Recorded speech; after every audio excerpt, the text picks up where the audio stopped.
आपको कल याद होगा तो हम यहीं पे स्किप किया था हमने। सॉर्टेड नहीं आ रहा था तो मैंने गलती से -1 था, लेकिन मुझे -1 नहीं, यहाँ 0 लिख दिया था, -1 चाहिए था। तो देखिए मैंने सेम कुछ रखा। मुझे एज अ एज के थ्रू मुझे अगर करना है तो देख सकते हैं आप 78, 9, 11। तो अगर देखिए मैं एज अ एज के हिसाब से करता हूँ और मैं रन करता हूँ इसको, रन एज। तो देखिए अभी आपको आ गया। अगर मैं वैल्यूज चेंज कर देता हूँ, सपोज की बात 19 की जगह 19 कर देता हूँ, तो अब पहला कौन सा आ जाएगा 11, फिर आएगा 19। अब यहाँ पे 78 की जगह सपोज मैं कर देता हूँ 4 7। अब देखिए मैं इसको दोहराता हूँ एज अ एज के हिसाब से, ये सिक्वेंशियल देखिए 4 11 19 इस तरह से आ रहा है। तो गलती कुछ नहीं थी, मैं यहाँ 0 लिख रहा था, 0 की जगह मुझे क्या चाहिए था -1। सर ये ऑलरेडी कल हो चुका था। मैंने आपको सर यही बताया हूँ कि नॉर्मली जब हमने सबसे पहले स्टार्ट किया था तो हमने ये बोला था, जब हमारे लिस्ट ऑफ ऑब्जेक्ट थे एज ए स्ट्रिंग ऑब्जेक्ट था, स्ट्रिंग मतलब सिंगल वैल्यूज थी, ये हमने वैल्यू रखी। अगर हमें इसे सॉर्ट करना है तो हम डायरेक्टली लिख देते हैं कलेक्शंस। ओके, इंटरफेस है डॉट सॉर्ट नाम की मेथड है।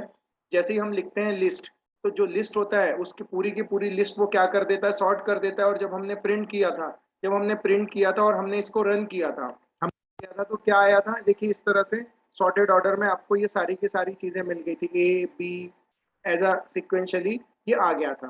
करेक्ट था। ओके, लेकिन प्रॉब्लम कहाँ हुई, प्रॉब्लम शुरू हुई यहाँ क्या हुआ, एज अ पर्सन ऑब्जेक्ट हो गया। पर्सन के पास सिंगल वैल्यू नहीं है, ये रियल टाइम डेटा है। इसके पास रियल टाइम डेटा है, और रियल टाइम डेटा मतलब किसी का नेम एज और क्या रहेगा, phone number. Real time data मतलब नेम एज और क्या रहेगा, फोन नंबर। इस तरह से, या कोई भी है और भी बड़ा डेटा रह सकता है। सर हमने कंसिडर किया कि इस तरह का डेटा रहेगा। अब हमें अगर कस्टम डेटा सॉर्ट करना है, आपको पूछा जाएगा, देखो आपको दो तरह से पूछा जा सकता है इंटरव्यू में। पहली चीज कि आपको एज अ ऑब्जेक्ट को, एज अ कस्टम ऑब्जेक्ट को सॉर्ट करना है, तो आप क्या करोगे। या फिर आपको दूसरी चीज पूछा जाएगा, what is comparable and comparator, क्या है ये। तो डायरेक्टली कभी नहीं पूछते, एक्सपीरियंस लेवल पे डायरेक्टली नहीं पूछते, लेकिन एज अ फ्रेशर लेवल पे डायरेक्टली पूछते हैं, आपको कंपेरेबल कंपेरेटर पता है क्या।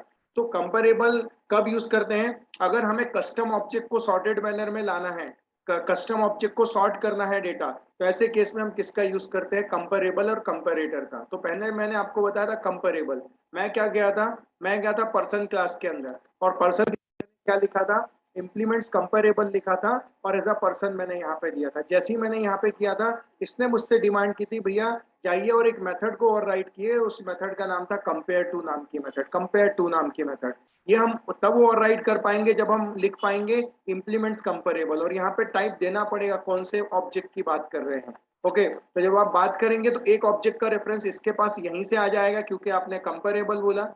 ओके, कंपेयर टू आपने लिखा पर्सन, ये एज अ पैरामीटर यहाँ से एक पास हो रहा है, और एक जो करंट ऑब्जेक्ट का, तो दिस डॉट एज और पर्सन डॉट एज जो पास किया। लेकिन हमने जब इसको कॉल किया था तो कैसे कॉल किया था, आप देखिए हम गए थे कलेक्शन डॉट सॉर्ट बोले थे, और पूरा लिस्ट ऑफ ऑब्जेक्ट हमने भेज दिए थे। तो इंटरनली ये मेथड क्या करती है, इंटरनली ये कॉल करती है, इंटरनली ये मेथड जो कॉल करती है, ये कॉल करेगी कंपेयर टू, और कंपेयर टू क्या करेगा, एज अ पर्सन ऑब्जेक्ट आया है, तो ये दिस डॉट एज और पर्सन डॉट एज, ये वाला मतलब जो पैरामीटर में पास किया हुआ, और ये वाला मतलब कौन सा ऑब्जेक्ट है, ये वाला मतलब जो करंट क्लास की बात कर रहे हैं। अगर पहला बड़ा होगा तो रिटर्न 1, अदरवाइज रिटर्न 0। तो इस मैटर में वो क्या कर देगा, सॉर्ट कर देगा। ये पहला रास्ता था, ये पहला रास्ता मैंने आपको बताया था।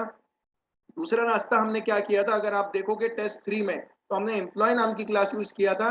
लेकिन देखो हमने एम्प्लॉय नाम की क्लास को कोई भी इम्प्लीमेंट्स कंपेरेबल नहीं किया था। तो दूसरा रास्ता ये है, अगर आपकी क्लास इम्प्लीमेंट्स कंपेरेबल नहीं है और उसकी डेफिनेशन को आपको चेंज नहीं करना है, तो आप खुद की क्लास में क्या करोगे, खुद की क्लास में आपने ये देखा कंपेरेटर नाम का इंटरफेस आप यूज करो। ओके, और हमने क्या किया, कंपेरेटर बताया, ये ओपन ब्रैकेट किया ना सर, ये ओपन ब्रैकेट ये कहलाता है anonymous class. Anonymous class, okay, anonymous object बनेगा, not anonymous class, anonymous object बनेगा। किसका बनेगा, कंपेरेटर का नहीं बनेगा, क्योंकि कंपेरेटर तो एक इंटरफेस है। मैं आपको दिखाना चाहता हूं, जब मैं कंपेरेटर, देखिए ये अगला मेरा टॉपिक आएगा फंक्शनल इंटरफेस, ये मैं बात करूंगा। लेकिन कंपेरेटर एक इंटरफेस है, और इसके अंदर में सिर्फ एक ही मेथड है, उस मेथड का नाम है कंपेयर टू, सॉरी कंपेयर नाम की मेथड है, जिसे दो आर्गुमेंट हम क्या करते हैं, पास करते हैं। लेकिन हाँ, ये याद रखना कि ये जो है ये एक इंटरफेस है, ये जो है ये क्या है, एक इंटरफेस है। कौन सा है? कंपैरेटर। टी मतलब क्लास, एज अ क्लास हमको क्या करनी है, पास करनी है। तो हमने जब बनाया था जो भी ये ऑब्जेक्ट बन रहा है, तो याद रखना न्यू कंपैरेटर लिख रहा है, लेकिन एक्चुअली कंपैरेटर का ऑब्जेक्ट नहीं बन रहा है। ये ऑब्जेक्ट किसका बन रहा है? तो इसकी इम्प्लीमेंटेड क्लास उसका नहीं पता, लेकिन एनानिमस ऑब्जेक्ट बन रहा है। ओवरराइड कर लिया मैंने। जब मैंने ओवरराइड कर लिया जब मैंने ओवरराइड कर लिया तो ओवरराइड करने के बाद मैंने यहाँ पर कंपेयर नाम की method same E1 dot as दो पैरामीटर यहाँ पास किए हैं। कंपेयर करेंगे, अगर ग्रेटर है पहला वाला तो रिटर्न 1, नहीं है तो रिटर्न -1। और फाइनली हमने लिख दिया था कलेक्शन डॉट सॉर्ट, और हमने लिखा लिस्ट। लिस्ट भेजा, लिस्ट मतलब ये पूरा का पूरा लिस्ट। और यहाँ पर भेज रहे हैं ईएमपी मतलब किसी के ऑब्जेक्ट की बात कर रहे हैं, ये जो एम्प्लॉय का हमने ऑब्जेक्ट बनाया है। तो सर दोनों जाएंगे और कंपेयर करेंगे, और इस तरह से हमको सॉर्टेड मैनर में ये चीजें मिल जाएगी। जब हम प्रिंट करेंगे तो यही चीज हमें एज अ सॉर्टेड मैनर में मिल जाएगी। तो सर ये वेरी वेरी वेरी इंपॉर्टेंट है, कई बार एग्जाम में पूछा जाता है, what is the difference between comparable and comparator interface. Okay, तो आपको बताना पड़ेगा कंपेरेबल। नॉर्मली हम जब किसी क्लास को हम कंपेरेबल करते हैं तो हमें एक मेथड को ओवरराइड करना पड़ता है, और उस मेथड का नाम रहता है कंपेयर टू नाम की मेथड। ओके, अगर हमको ऐसा कस्टम ऑब्जेक्ट को सॉर्टेड करना है, ऐसा कस्टम ऑब्जेक्ट को सॉर्टेड मैनर में लाना है, तो ऐसे केस में हम ये यूज करते हैं। दूसरा ऑब्जेक्ट है, अगर हमारी क्लास ने कंपेरेबल को इम्प्लीमेंट नहीं किया है, दूसरा रास्ता है हम डायरेक्टली कंपेरेटर इंटरफेस का यूज करके हम डायरेक्टली कंपेरेटर इंटरफेस का यूज करके हम क्या कर सकते हैं, सॉर्टेड कर सकते हैं। हम एनोनिमस ऑब्जेक्ट बनाते हैं, इस कंपेरेटर इंटरफेस के अंदर में एक मेथड होती है कंपेयर, मेथड को हम राइट करते हैं, और इस मेथड में आर्गुमेंट आती है, मतलब दोनों ऑब्जेक्ट, और कंपेयर करके इस तरह से वो क्या हो जाएगा, सॉर्ट हो जाएगा, और हम डिस्प्ले कर देंगे। तो सर टोटल मिला के हमें यही पता चला, कंपेरेबल और कंपेरेटर दोनों का मकसद एक ही है। लेकिन अगर किसी क्लास को आप करना चाहते हैं तो डायरेक्टली अगर आपने इंप्लीमेंट्स कंपेरेबल लिख दिया तो वही लॉजिक लिख दिया जाता है, आपको यहाँ कुछ करने की जरूरत नहीं पड़ती है, और नॉर्मली वैसा ही होता है। लेकिन कई बार अगर आपके क्लास ने कंपेरेबल को इनहेरिट नहीं किया है तो एक ही जगह लगना है, तो फिर वहां ना यहाँ कर लेते हैं खुद की क्लास में। ओके, जहां आपको जरूरत पड़ रही है वहां आप कर लेते हैं। That's it sir. तो ये था जो छूटा था, और मैंने आपको आज बता दिया, क्लियर यहाँ तक था। जो कल एक छोटा सा रन नहीं हो रहा था बिकॉज हमने 0 रख दिया था, यहाँ हमें क्या चाहिए था, -1 सर। ओके, तो सर मैं आज आगे बढ़ता हूँ। यहाँ तक तो मैंने आपको बता दिया। अब एक जावा 8 का एटलीस्ट एक फीचर मैं आपको बता देता हूँ, बाकी हम ऑफलाइन में देखेंगे। देखिए सर, हमारा जो आज का टॉपिक है, छोटा सा टॉपिक लूंगा सर, और उस टॉपिक का नाम है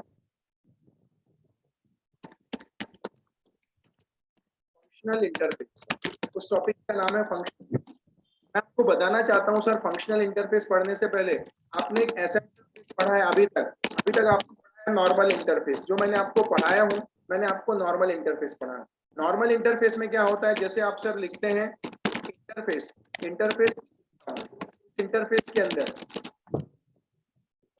अपने माइक म्यूट रखा करिए sir. I request Swaraj, please अपना माइक म्यूट करिए। ओके, वॉइड वॉइड शो नाम का मैं मेंबर फंक्शन बनाता हूँ। ठीक है, ये एक इंटरफेस बनाया। फिर मैं एक और बनाता हूँ वॉइड ऑफ डिस्प्ले। तो मैंने देखा कि मैंने कितने इंटरफेस बनाया, दो। ये कहलाता है नॉर्मल इंटरफेस, जो हम अभी तक यूज करते आ रहे हैं, जो मैंने आपको पढ़ाया हूँ। तो जो भी क्लास इस इंटरफेस को इंप्लीमेंट करेगी, वो दोनों के दोनों मेथड को क्या करेगी, ओवरराइड करेगी। मतलब नॉर्मल इंटरफेस में ये होता है सर, आप इंटरफेस के अंदर एक क्या चार मेथड भी क्या कर सकते हो, लिख सकते हो। लेकिन हम बात कर रहे हैं सर फंक्शनल इंटरफेस की। तो याद रखना सर, जो फंक्शनल इंटरफेस होता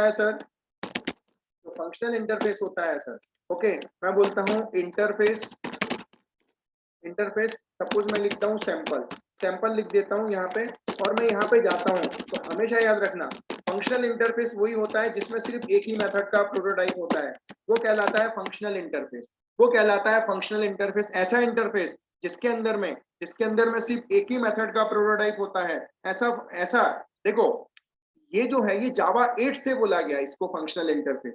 इसको जावा 8 से बोला गया फंक्शनल इंटरफेस। जावा 1.7 में ये इंटरफेस और ये इंटरफेस एक ही थे, क्योंकि आप एक मेथड लिखो या 4 मेथड लिखो कोई फर्क नहीं पड़ता।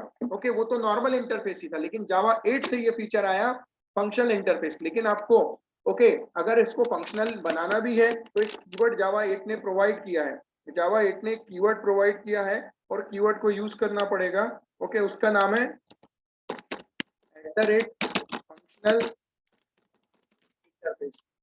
@फंक्शनल इंटरफेस आपको लिखना पड़ेगा। याद रखना सर, जावा 1.8 के पहले ये भी वैलिड था और ये भी वैलिड था, और ये फंक्शनल इंटरफेस नहीं था जावा 1.8 के पहले। ये दोनों इंटरफेस एक ही माने जाते थे। आप यहाँ पे सैंपल की जगह अगर ए लिख दोगे तो भी कोई फर्क नहीं पड़ता, लेकिन ये भी एक नॉर्मल इंटरफेस है, ये भी एक नॉर्मल इंटरफेस है। लेकिन जावा 1.8 से नया कंसेप्ट आया, मतलब अगर आप उसको फंक्शनल बनाना चाहते हैं तो आपको एक्सप्लिसिटली क्या करना पड़ेगा, आपको एक्सप्लिसिटली लिखना पड़ेगा। आपको एक्सप्लिसिटली क्या लिखना पड़ेगा, फंक्शनल इंटरफेस क्या करना पड़ेगा, लिखना पड़ेगा, जो मैंने आप यहाँ पे लिखा। चलिए सर, इसको हम प्रैक्टिकली बात करते हैं। हम जाते हैं सर, एक एग्जांपल लेते हैं। न्यू में क्लास में जाता हूं, मैं नाम देता हूं टेस्ट फंक्शनल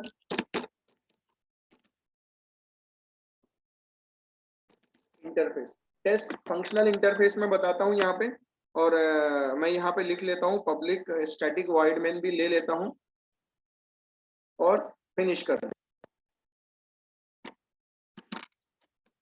सर मैंने एक फंक्शनल इंटरफेस बना लिया। अब मैं क्या करता हूँ सर, मैं यहाँ पे जाता हूँ और मैं यहाँ पे लिख लेता हूँ इंटरफेस ए लिख लेता हूँ। मैंने इंटरफेस ए लिख लिया सर। उसके बाद मैं जाता हूँ वाइड ऑफ शो लिख लेता हूँ सर। मैंने शो नाम की मेथड यहाँ पे लिख लिया सर। मैंने शो नाम की मेथड यहाँ पे क्या कर लिया, लिख लिया सर। अब आप देखिए सर, अब आप देखिए ये जो इंटरफेस है, एक नॉर्मल इंटरफेस है सर। लेकिन 1.7 तक भी ये नॉर्मल था। लेकिन अगर एक इंटरफेस होता है, क्योंकि इंटरफेस के टाइप भी होते हैं सर, जैसे मैंने आपको बताया ये फंक्शनल इंटरफेस है, तो एक और इंटरफेस है जो बहुत पहले से है, अगर हमने लिख दिया, वो कहलाता है मार्कर इंटरफेस। मार्कर इंटरफेस कहलाता है सर। मार्कर इंटरफेस होता है, उस इंटरफेस के अंदर कोई मेथड नहीं होती है। जैसे फॉर एग्जांपल मैं बोलूं सीरियलाइजेबल, तो सीरियलाइजेबल जो इंटरफेस है वो मार्कर इंटरफेस है। उसके अंदर किसी भी मेथड का कोई प्रोटोटाइप नहीं है, तो ये कहलाता है मार्कर इंटरफेस। मतलब जिसके अंदर में एक भी मेथड नहीं होती वो कहलाता है मार्कर।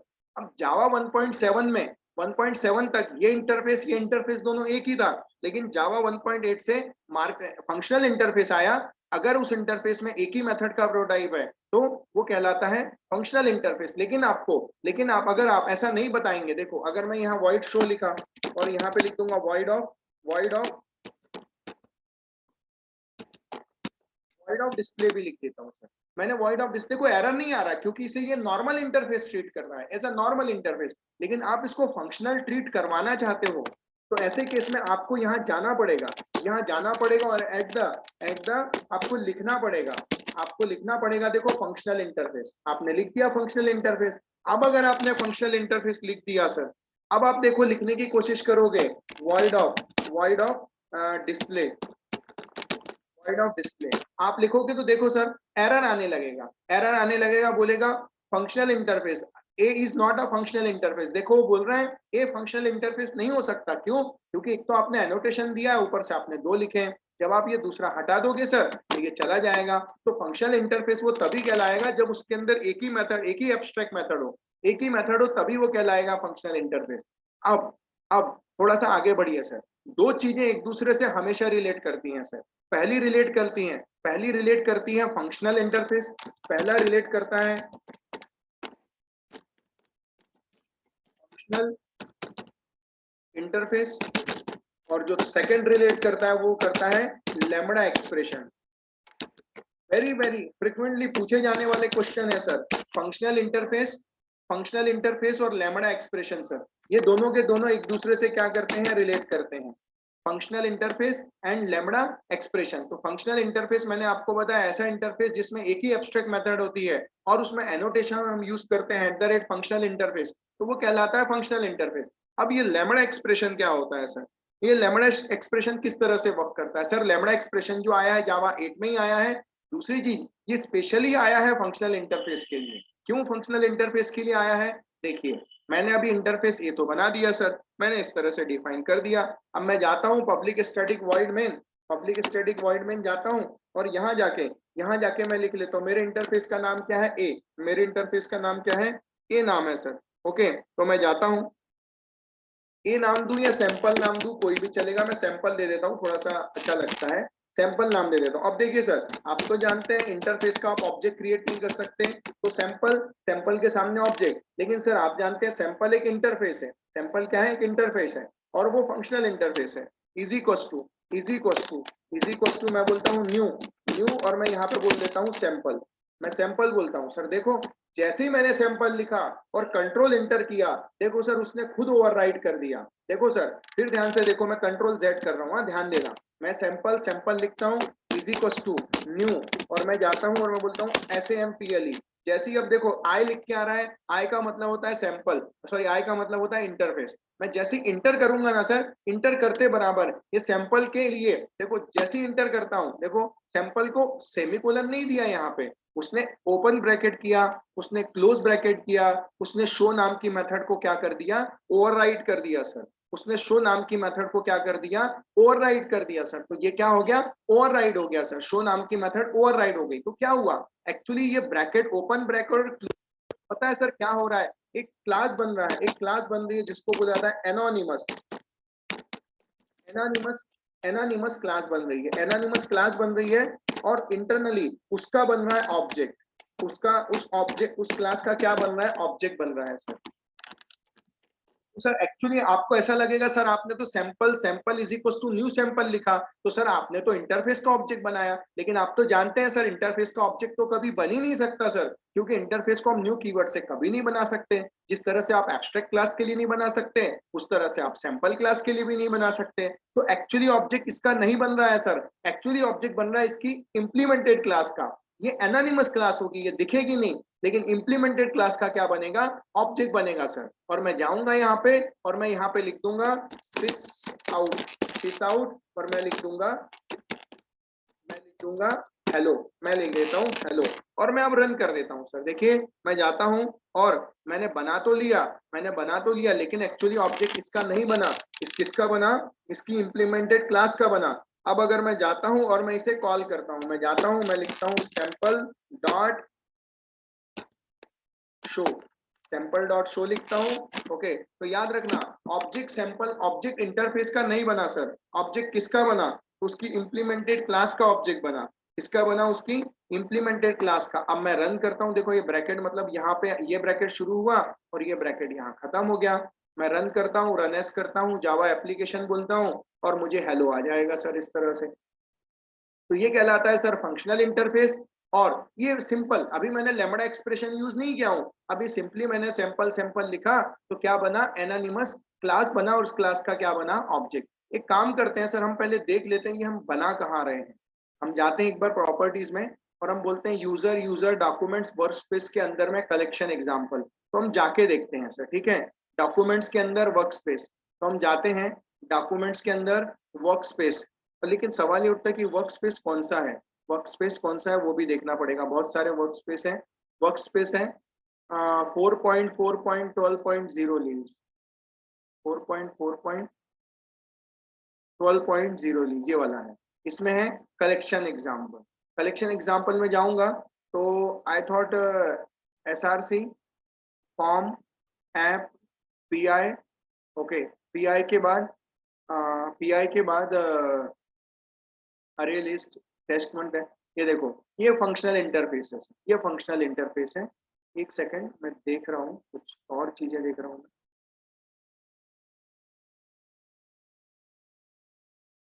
इनके अंदर हम्म, तो देखिए सर, ये जावा फाइल दिख रही है। सर मुझे बताइए, आप जरा गौर से देखिए सर, आप जरा गौर से देखिए सर, आपको जो ये फाइल दिख रही है, ये जो फाइल दिख रही है sir, test test functional interface, ये यहाँ पे कितनी फाइलें दिख रही हैं सर आपको? ये कितनी फाइलें दिख रही हैं टेस्ट फंक्शनल इंटरफेस के नाम की?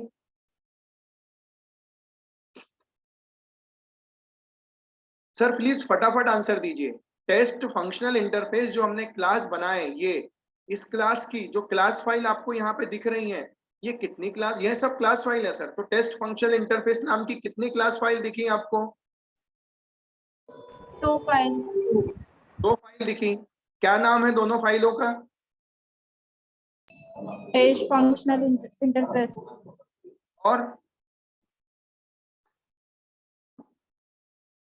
और क्या नाम है दूसरी फाइल का? सुप्रिया क्या नाम है दूसरी फाइल का? Test function interface $1 and the second one is a class file for a test function interface. Exactly देखो सर, यहाँ $1 दिख रहा है। आपको पता है, मुझे बताइए सर, क्लास तो एक ही है, क्लास तो एक ही है, लेकिन दो दो क्लास फाइल कैसे जनरेट होगी? देखो जैसे सैंपल है, अगर मैं जाऊंगा यहाँ पे और मैं देखूंगा, तो देखो ऐसे केस में मुझे सैंपल, देखो सैंपल की भी क्लास फाइल जनरेट हुई, लेकिन सैंपल की तो एक ही हुई। तो टेस्ट फंक्शनल इंटरफेस $1 और टेस्ट फंक्शनल इंटरफेस ऐसे दो दो क्यों हुई? तो उस चीज को समझिए। एक्चुअली क्या हुआ ना, जब मैं गया सैंपल क्लास का मैं ऑब्जेक्ट बना रहा था, जब मैं सैंपल क्लास का ऑब्जेक्ट बना रहा था, तो ऐसे केस में एक मैं किसके अंदर बना रहा था? मैं बना रहा था ये टेस्ट फंक्शनल इंटरफेस के अंदर बना रहा था। तो एक्चुअली क्या हुआ सर, इसके अंदर जब हम ये ऑब्जेक्ट बनाने गए, तो एक्चुअली ऑब्जेक्ट सैंपल इंटरफेस का नहीं बना, इसकी इंप्लीमेंटेड क्लास का बना। इसकी इंप्लीमेंटेड क्लास कौन है? तो इनडायरेक्टली मैं बताना चाहता हूं आपको, एक सेकेंड ना, जस्ट अ मिनट।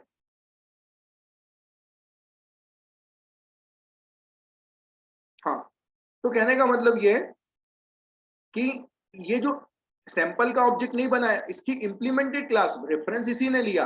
तो ये $1 इसलिए आया क्योंकि जो आपने एनोनिमस क्लास बनाई ना सर, ये एनोनिमस क्लास ये इसके अंदर बनी, इसलिए वो $1 दिखा रहा है। तो मैंने आपको बोला ना, एनोनिमस क्लास बन रही है। एनोनिमस मतलब होता है बेनाम। तो बेनाम का नाम क्या होगा? तो जिस क्लास के अंदर वो बनेगी, जिस क्लास के अंदर वो बनेगी, उस क्लास का नाम, उसके बाद $1। सर कल को चल के अगर आप दूसरा बनाओगे, जैसे मैं जाता हूं, फिर से ध्यान देना, मैं देखो फिर नेक्स्ट लाइन पे जाता हूँ। ओके, ये यहां से शुरू हुआ, यहाँ खत्म हो गया, मैं फिर से जाता हूँ और यहाँ लिखता हूँ फिर से sample S1 is equal to new sample. New sample, देखो उसने फिर से ओवरराइट कर दिया, और मैं यहाँ पे लिख देता हूँ सिस आउट, और मैं यहाँ पे लिख देता हूँ हेलो। सर मैं क्या लिख देता हूँ? हेलो हेलो हेलो तो लिख दिया हूँ, मैं हाय लिख देता हूँ। S1 ऑब्जेक्ट बना ना, तो S1 डॉट मैं लिख देता हूँ शो। अब देखो सर कॉल होगा, अब फिर से मैं दिखा रहा हूँ, मुझे बताइए सर कितनी डॉलर, अब देखो सर $2 भी बन गई, कंपाइल भी कर दिया उसने और 2 क्लास फाइल बना दी। देखो सर $2 क्यों? क्योंकि अब मेरी इस क्लास के अंदर कितनी एनोनिमस, देखो ये सेकंड बनाया, एनोनिमस बन गई। सर कल को चल के तीसरी बनाओगे तो $3 बन जाएगी, कल को चल के फोर्थ बनाओगे तो $4 बन जाएगी। सर समझ में आया एनोनिमस क्लास का नाम क्या देता है? कभी किसी ने आपसे पूछा कि एनोनिमस क्लास का नाम क्या होता है? तो जिस क्लास के अंदर रहता है उस क्लास का नाम और उसके बाद $1, दैट्स इट, वो कहलाता है एनोनिमस क्लास। सर समझ में आया आपको? हाँ। Finally, yes sir. Okay fine, thank you. अब मैं जाता हूं सर, अब मैं मेरे मेन टारगेट पे आता हूं, मैं आता हूं मेरे फंक्शनल इंटरफेस के टारगेट पे आता हूं सर। अगर मैं मेरे फंक्शनल इंटरफेस पे आऊं, तो सर ऐसे केस में जब फंक्शनल इंटरफेस में एक ही मेथड है, आपको पता है एक से ज्यादा मेथड आप नहीं लिख सकते, तो फंक्शनल इंटरफेस के केस में एक और एंट्री लेता है, वो लेता है लैम्बडा एक्सप्रेशन। तो ऐसे केस में लैम्बडा एक्सप्रेशन क्या बोलता है? लैम्बडा एक्सप्रेशन क्या बोलता है? तो लैम्बडा एक्सप्रेशन ये बोलता है सर, लैम्बडा एक्सप्रेशन ये बोलता है कि भाई ये जो कोड है, ये जो आप न्यू से लेके लिख रहे हो, ये जो न्यू से लेके लिख रहे हो यहां तक का जो कोड है, ये एक्चुअली बॉयलर प्लेट कोड है। बॉयलर प्लेट कोड का मतलब ये होता है कि भाई आपको ऑब्वियस है, ओवरराइट तो करोगे, मेथड का नाम तो लिखोगे, ये सारी चीज क्योंकि एक ही मेथड है। तो ऐसे केस में क्या होता है? ऐसे केस में ये बोला जाता है कि भाई ये सब चीजें मत लिखो। देखो आप न्यू सैंपल लिख रहे हो, तो हमें लैम्बडा एक्सप्रेशन क्या बोलता है, ये सब आपको पता ही है कि जब एक ही मेथड का प्रोटोटाइप है तो आपको इतनी सारी चीजें लिखने की बिल्कुल भी जरूरत नहीं है। तो फिर क्या जरूरत है? सबसे पहले तो मैं ये कमेंट हटा देता हूँ।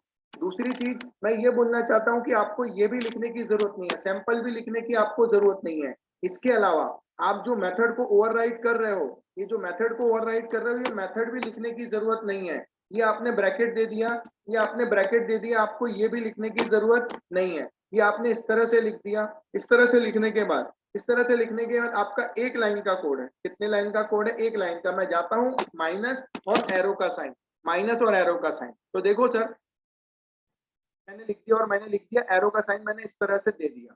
जब मैंने इस तरह से साइन दे दिया, तो वैसे केस में अगर एक लाइन का कोड है, अगर वो एक लाइन का कोड है सर, तो आपको ये भी, मैं यहाँ से ये भी हटा देता हूँ और यहाँ से मैं ये ब्रैकेट भी हटा देता हूँ सर। मेरी ये ब्रैकेट भी मैं हटा देता हूँ और मेरी ये ब्रैकेट भी मैं हटा देता हूँ सर। और मैं जाता हूँ और जाने के बाद देखो मेरी ब्रैकेट भी हट गई और मेरी ब्रैकेट हटने के बाद कितना बचा? एक ही लाइन है। तो मैं जाता हूँ और यहाँ जाने के बाद मैं डायरेक्टली लिख देता हूँ सैंपल, सैंपल का नाम, ओके, इज इक्वल्स टू ये ब्रैकेट जो आप देख रहे हो ब्रैकेट है, उसके बाद एरो का साइन, एरो के साइन के बाद मैं सिंपली लिख दूंगा system dot out dot println. मुझे ये भी सब लिखने की जरूरत नहीं है, मुझे ये सब लिखने की जरूरत नहीं है सर। मेरे एक लाइन में मेरा काम बन जाएगा। तो ये एरो रिप्रेजेंट करता है लैम्बडा एक्सप्रेशन, ये एरो रिप्रेजेंट करता है सर लैम्बडा एक्सप्रेशन। तो ये ऑब्जेक्ट बन गया, ये ऑब्जेक्ट बन गया सैंपल का। अब आप इसको क्या कर रहे हो? कॉल कर रहे हो सर। अब आप इसको क्या कर रहे हो? इस तरह से कॉल कर रहे हो। अब मैं रन करता हूं सर, तो देखिए मैं जाता हूं और मैं हेलो की जगह बाय लिख देता हूं सर। मैं यहाँ पे बाय कर देता हूं और मैं राइट क्लिक करता हूँ, रन एज करता हूँ, रन एज जावा एप्लीकेशन करता हूँ। तो देखो सर बाय लिख के आ गया। सर मैं आपको फिर से अंडू करके बताता हूँ। देखिए सर मैंने अंडू किया, मैं पूरा अंडू करता हूँ, मेरा जो कोड था वापस वो कोड मैं लाता हूँ,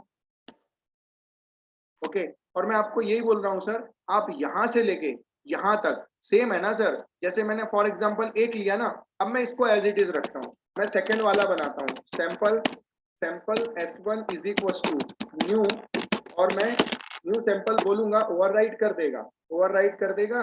यहाँ हम लिख देंगे सिस आउट, और मैं यहाँ पे लिख दूंगा, पहले इसमें बाय लिखा, ओके, अब लिख दूंगा वेलकम। इसमें मैं लिख देता हूँ वेलकम। अब देखिए सर कैसा है, मैंने यहाँ पे वेलकम लिख दिया।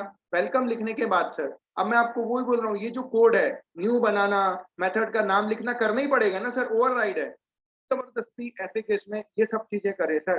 क्यों हम ये एनोनिमस क्लास बनाए? अननेसेसरी एनोनिमस क्लास बनेगी, ओके। इसके अलावा ये सारा का सारा कोड लिखना पड़ेगा। तो ये बोला जाता है कि सर इतना सारा कोड आपको लिखने की कोई जरूरत नहीं है, आपको इतना सारा कोड लिखने की कोई जरूरत नहीं है। हम जाते हैं, ये पूरा का पूरा कोड यहाँ से हटा देते हैं सर, हम यहाँ से हटा देते हैं और बस हम यहाँ से एरो, इस तरह से एरो का मैं क्या दे देता हूँ? साइन। देखो सर मैंने क्या किया समझो, मैंने पूरा न्यू सैंपल से लेके ये सिर्फ हटा दिया, शो नाम की मेथड के बाद का जो ब्रैकेट है वो रखा, बाकी सब मैंने हटा दिया, जो सिलेक्टेड है वो मैं हटा देता हूँ सर। और बस उसके बाद इस तरह से एरो का साइन दे दो, ओके सॉरी। उसके बाद यहाँ पे जाइए और एरो का इस तरह से साइन दे दी, आपका काम बन जाएगा। लेकिन सर अगर एक लाइन का कोड है, एक लाइन का है, तो आपको ब्रैकेट भी देने की जरूरत नहीं है सर। एक लाइन का, एक से ज्यादा लाइन का है तो ब्रैकेट दो, और एक लाइन का है तो आपको ब्रैकेट भी देने की आपको जरूरत नहीं है सर। आपको ये ब्रैकेट देने की भी जरूरत नहीं है, ये जो ब्रैकेट आप दे रहे हो ये भी देने की जरूरत नहीं है। आप ये ब्रैकेट भी हटा सकते हो। देखो फिलहाल तो मैंने ब्रैकेट नहीं हटाया, नहीं हटाने के बाद मैं रन करूंगा तो पहले इसमें आएगा हेलो, सेकंड इसमें क्या आ जाएगा? वेलकम आ जाएगा सर। ओके मैंने प्रिंट नहीं किया सर, मुझे प्रिंट करना पड़ेगा ना, मुझे कॉल करना पड़ेगा, मुझे यहाँ पे लिखना पड़ेगा s1 डॉट शो। मैं लिख देता हूँ s1 dot show, run as Java application करता हूँ, तो देखो हेलो भी लिख के आ रहा है और वेलकम भी लिख के आ रहा है सर।